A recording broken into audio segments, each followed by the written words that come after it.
Vasco apresenta seu novo técnico e o nome é Fernando Seabra, que vinha do Curitiba para assumir o Vasco. E eu já te faço logo a pergunta: o que você achou dessa contratação, né? Fernando Seabra, que dirigiu apenas o Bragantino, depois o Cruzeiro e depois o Curitiba, e agora veio para o Vasco, ainda não conquistou nenhum título na carreira. E eu te faço a pergunta: foi interessante para o Vasco ou não foi? E também vou falar do assunto Marcos Lamáquia, que fala, depois de 2 anos negociando com o Vasco, ele resolve se pronunciar e dar uma entrevista, né? Nesse momento, nessa quarta-feira, ele deu uma entrevista às 15h47 e eu vou falar bastante sobre essa entrevista e vou estar comentando essa entrevista com vocês. E desde já te dou as boas-vindas se você é novo aqui no canal e te peço encarecidamente que se inscreva aqui no canal,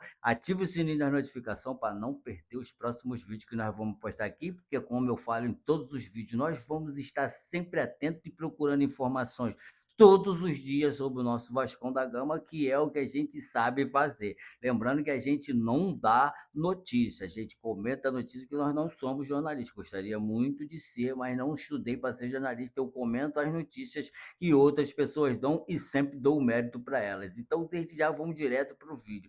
O Marcos Lamaica fala sobre a compra da SAF do Vasco e essa turma que quer derrubar o Pedrinho para tumultuar. Depois de 2 anos, ele veio se pronunciar a respeito da venda da Vasco SAF. Marcos Lamaica, investidor que negocia a compra da Vasco SAF, resolveu quebrar o silêncio e sair em defesa do presidente Pedrinho para conseguir finalizar a operação. Depois de muitos anos, graças a Deus, esse cara resolveu colocar a cara. Eu que desconfiava e falei muito isso em vários vídeos, que eu nem sabia se esse cara existia. Esse cara veio e botou a cara. Por isso eu peço a você que deixa o like, se inscreve aqui no canal, aperta nesse botãozinho aqui que está escrito hype, para ajudar esse vídeo a chegar cada vez mais vascaíno, para nós poder comentar. E o que você achou dessa entrevista? Se você não quiser comentar agora, quiser, né, ver mais até onde vai essa entrevista, comenta lá no final e vamos à entrevista. Ao blog, o empresário relata as acusações de ex-aliados políticos sobre a falta de transparência na atual administração e a decisão da justiça que afastou o Pedrinho do cargo.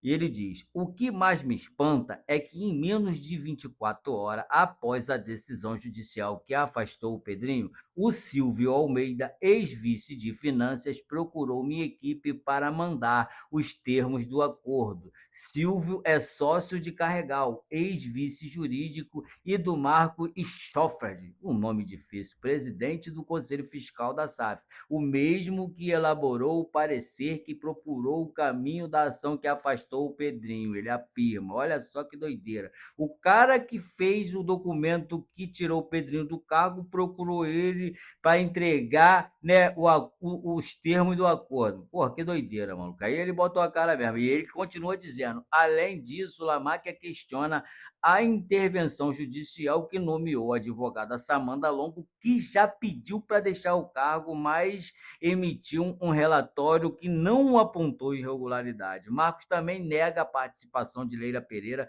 esposa do seu pai José Lamáquina, que será avalista da operação para garantir o pagamento de dívidas e da recuperação judicial. Ou seja, o pai dele vai ser o avalista, mas quem vai comprar é ele. Caso algum problema, o pai dele vai colocar dinheiro para pagar e honrar os compromissos. Mais do que isso, a esposa do meu pai não tem absolutamente nada a ver com isso. Ela faz um grande trabalho, me inspira muito, mas o meu objetivo é superá-la, ou seja, superá-la na administração. Aí vem a pergunta: o que falta para fechar a compra da SAF do Vasco? E ele responde: falta essa turma que quer derrubar o Pedrinho, parar de tumultuar. Eles têm muitos interesses pessoais.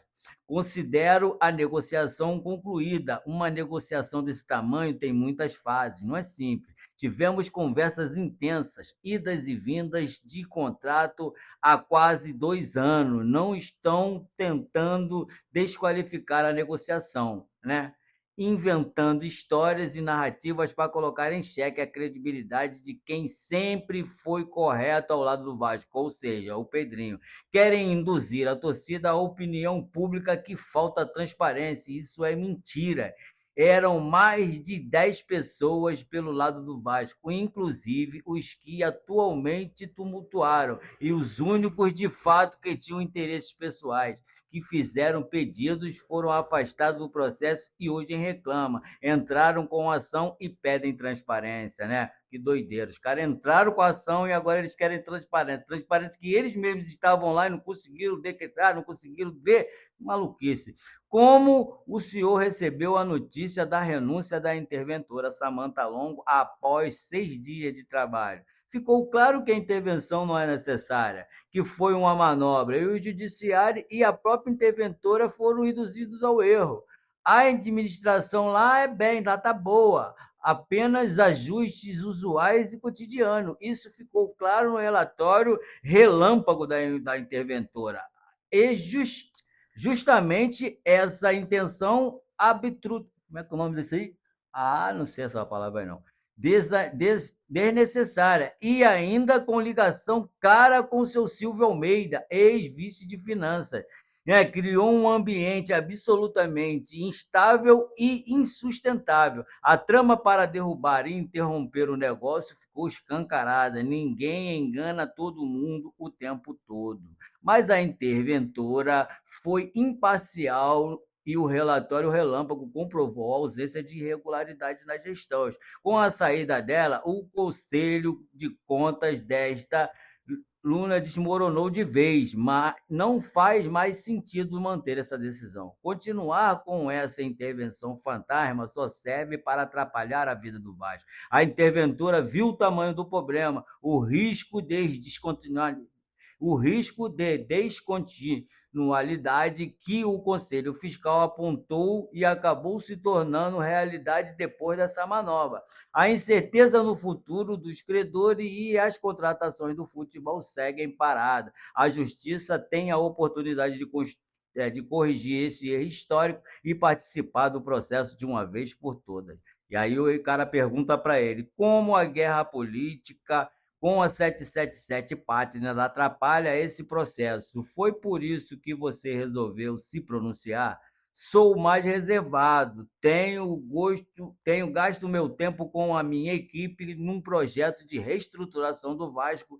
Minha ideia era fazer um primeiro pronunciamento para apresentar oficialmente a proposta e o projeto, para aí sim dar transparência aos poderes, conselheiros, sócios e torcida. Mas com o afastamento de Pedrinho, tive que mudar meus planos. A 777 não é a minha preocupação. É uma questão negocial, é uma cortina de fumaça. Na verdade, o que ocorre é que os afastados do grupo de Pedrinho buscam a manutenção de poder via justiça. E o que me preocupa não é a decisão em si. Decisões judiciais se cumprem, se contestam e se retornam. Preocupante é o sinal que isso manda para qualquer investidor que pense em entrar no mundo do futebol brasileiro. Se não conhecesse o Pedrinho e sua equipe, estaríamos fora. Quando a política interna de um clube consegue induzir o judiciário ao erro para tratar uma negociação bilionária que pode salvar o Vasco às vésperas do anúncio, é prejuízo e é incalculável. E o Vasco não pode pagar o preço. Eu confio no poder judiciário, mas fui induzido ao erro porque aqueles que foram afastados da mesa da negociação inventaram que não existe transparência. Agora, o relatório relâmpago da interventora, que não trouxe qualquer indício de fraude, confirmou a real intenção deles. A gestão da SAF vinha cumprindo normalmente suas funções, e inclusive pagando corretamente o plano de recuperação judicial. Não há motivo para interferência. A ideia era apenas criar holofotes para conturbar e atrasar o fechamento de um acordo que já está concluído, ou seja, o acordo já está concluído, eles sabem disso. Mas, do que isso, com o nosso acordo, teremos ainda mais recursos para o pagamento de credores. Meu pai, que será o avalista, colocou seu patrimônio inteiro para garantir tudo. Porra, deu onda! O patrimônio do meu pai e toda a dívida do futebol brasileiro. Então, os credores podem ficar preocupados e a juíza que acompanha o RJ também. Porra, tirou onda lá, Maguia. A interventora tomou ciência dos números negativos da SAF e, inclusive, concluiu a venda do Vasco, que é a melhor alternativa para seus problemas. Estamos no meio de uma janela de transferência importante que precisa de investimento. O Vasco não tem mais tempo a perder. O investimento será condicionado à manutenção do presidente Pedrinho no comando da SAF? Sem dúvida, 100% iremos concluir a negociação com ele, que nunca deveria ter saído, e sequer havia motivo. Nós temos que deixar claro que em nenhum momento colocamos o Pedrinho à frente da instituição. Escolhemos o Vasco pela sua grandeza, história e torcida. Somente a isso o fato que o Pedrinho e sua equipe conduziram as negociações em seriedade e transparência do início ao fim. Pedrinho foi o responsável por criar nosso interesse no Vasco e manter esse interesse nos momentos que mais desistíamos, como o atual. Por isso, a causa estranha uma decisão judicial que aponta falhas de governança justamente com esse grupo. O que mais espanta é que, em menos de 24 horas, a decisão judicial que afastou o Pedrinho, o Silvio Almeida procurou minha equipe para mudar os termos do acordo. Silvio é sócio do Carregal e de Marcos Schröter, presidente do Conselho Fiscal, o mesmo que elaborou o parecer e preparou o caminho da ação que afastou o Pedrinho. Eles são os sócios numa empresa de administração judicial, mas que está atrapalhando a recuperação fiscal do Vasco. Silvio também é um dos indicados no Vasco por ter participado da venda para 777. Lógico, agora ele quer pegar uma pratinha também, né? Com que interesse um vice-presidente exonerado nos procura no dia seguinte a decisão para renegociar um acordo fechado? Pela proximidade que ele tem com a interventora que renunciou, ele queria ser o novo responsável da justiça.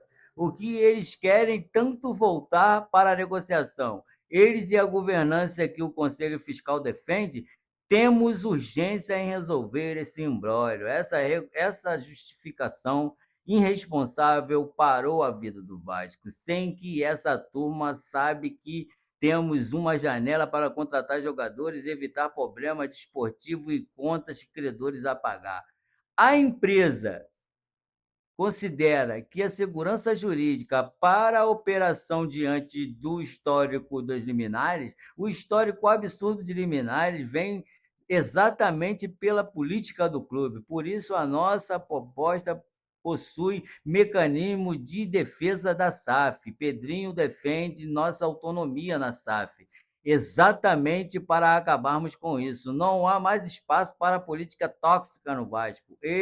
Nos pediu o direito de fiscalização. Respeito os poderes do clube, a torcida, principalmente a história do Vasco, mas sem tirar nossa autonomia nas decisões administrativas do clube, que é nossa especialidade. Eu queria resolver e descansar sabendo que o Vasco está em boas mãos, mas nós e o Vasco precisamos dele. Se não fosse ele, essa história não tinha começado. O clube teria sido tomado por um golpe e estaríamos longe do Vasco. A torcida deve agradecer muito ao Pedrinho. Já havíamos feito uma prévia diligência na SAF. Houve um avanço em governança, estruturação e processos, mas falta dinheiro. E isso nós temos. A polêmica levantada pelo Carregal, ex-vice jurídico exonerado sobre a cadeira da Associação do Conselho da SAF, reforça a nossa proposta ao clube.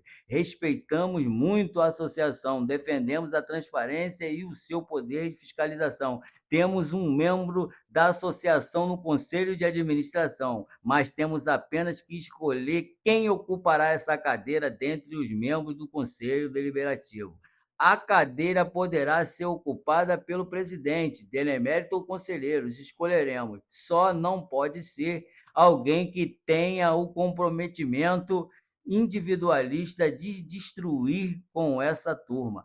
não vamos admitir um deles no projeto de reestruturação do Vasco. Já existe entendimento com a CBF sobre eventuais restrições para a realização com Lamarck e Leila Pereira, Marcos é enteado da... Nossos representantes são muito qualificados. Isso aí eu já tinha falado há muito tempo. E estão conversando há muito tempo com a CBF. Respeitamos a entidade e as pessoas que lá estão. Reconhecemos o trabalho que eles vêm fazendo. A Agência Nacional de Regulamentação e Sustentabilidade do Futebol é muito bem estruturada. Acredito que eles se entenderão e acatarão o caminho para que for sugerido pela instituição. Vale dizer também que assinar este acordo é apenas o começo de um processo que passará ainda pelos órgãos do clube e pelo próprio juiz da RJ. Falar em qualquer conflito neste momento é absolutamente precoce. Pô, o cara falou muito, hein, mano? O cara falou muito. Agora o cara esclareceu tudo, botou a cara, né? Deixou bem claro o que ele vai fazer no Vasco, o que ele vai deixar, né? Que não tem como, que ele vai pagar todos os credores, que o pai dele colocou, né? Todo o patrimônio do pai dele né, à disposição do Vasco, que o pai dele, se faltar dinheiro, o pai dele vai cobrir esse dinheiro. Então tá tudo certo, não tem nada de errado, foi provado, o Lamarck esclareceu tudo. Obrigado, Lamarca, por ter dado esse esclarecimento. Eu mesmo era um que desconfiava, né, da sua presença, que você talvez nem existisse, mas agora tenho que tirar o chapéu e espero que tudo que vocês tenham falado, tudo que você falou, você consiga concretizar e tirar o Vasco dessa lama. E, portanto, você que chegou até essa parte do vídeo, né, ficou bem claro para você a entrevista de Marco Lamarca? E o que você acha da contratação desse técnico? O Vasco que pagou para esse técnico para contratar esse técnico, 4 milhões de reais de multa rescisória para Curitiba e vai pagar a esse técnico 1 milhão de reais por mês, ou seja, o Vasco só em um mês já está investindo 5 milhões de reais. Eu acho que para um treinador que não tem nenhum histórico ainda no futebol profissional, que acabou de chegar, apesar de ter feito com o Curitiba, um time que pouca badalação, mas a pressão no Curitiba é muito menor do que o Vasco, né? Você já viu que a pressão no Vasco não tem um dia de sossego. O Vasco está parado para a Copa do Mundo e essa pressão o tempo inteiro. Então pensa bem, Fernando. Pensa bem, porque, né, não vai ser fácil você treinar o Vasco da Gama, meu parceiro. Não vai ser fácil. Então, gente, se você chegou até aqui, peço novamente que você se inscreva no canal, ative o sininho da notificação, bota o dedo aqui nesse botão hypar e bota o dedo aqui nesse botão que tem uma mãozinha assim para deixar o like, mais a mais. Eu vou ficar atento a tudo e vou informar vocês de tudo que está acontecendo no Vasco. Fiquem todos com Deus e até nosso próximo vídeo.